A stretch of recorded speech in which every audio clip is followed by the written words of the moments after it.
ከረሚላን እያሰደበች እንደሆነና ወንድ ልጅ በአደባባይ ዛሬም ለምና እያለቀሰች እንደሆነ እንዲሁም ኮሜንታተሮች በጣም ተናደውባታል። በማርቲ ምነካሽ በዛ ላይ አቤላዬ የደበሹ ሚስጥር አለኝ ከኔ ጋር መቀጠል የምትፈልጊ ከሆነ እውነታውን ነግረሽ እንጂ በዛ ላይ አስቀይመሽኛል።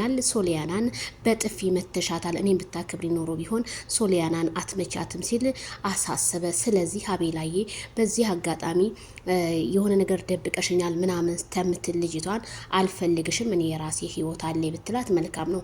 ከዛችኛው ጋር ስትሳሳ ምናምን አይተናል። አሁን እችኛዋን ደግሞ ለመጉዳት ለምን አስፈለገ?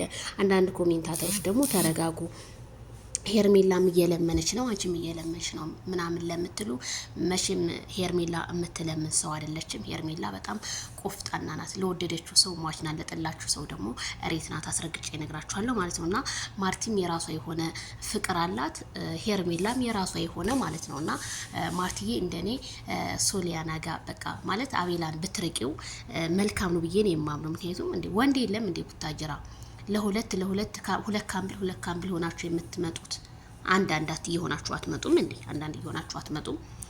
ያለው እንዳይሰራም እንዴ? ዩቲዩብ ምንድነው የምታስተምሩ ስለሚመጣው ትውልድ? አቤላዬማ በጣም ቆፍጣና ነው። እንደ አቤላዬ እንደዚህ እህቶቻችንን ለምን ትጎዳቸዋለህ? አልፈልግም እንኳን አልፈልግም ነው። ማርቲ ምን ዋሸች ነገር አለ? ምንም ውሸት የለም።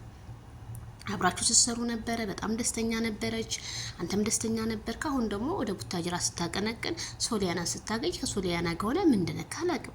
ግማቾቹም ደግሞ መተት ተሰርቶበት ይሆን እንዴ? ሶሊያና ሰርታበት ይሆን እንዴ? ቡታጅራ ላይ በዛ በጥቁር ዶሮ እያሉ ነውና አቤላዬ ግልጽ አድርግ። በጣም ነው ያሳዘነች ማርቲ። ስለዚህ ሄርሜላ ከረሜላ ለቀቅ አድርጉ። ያዛችሁትን ጠበቅ። ሄርሜላ ለቀቋት። ምን ታርጋችሁ? መቼም እናንተ ውሻ መቼም የሚጮኸው እንጀራ በሚሰጥበት ቤት ነው። ሄርሜላ እንጀራ ሰታ እንጂ የምትመልሳችሁ ሰርባት መልሳችሁም። አስረግጬ ስነግራችሁ ላይክ ሸር በማድረግ ድረስ ይሄ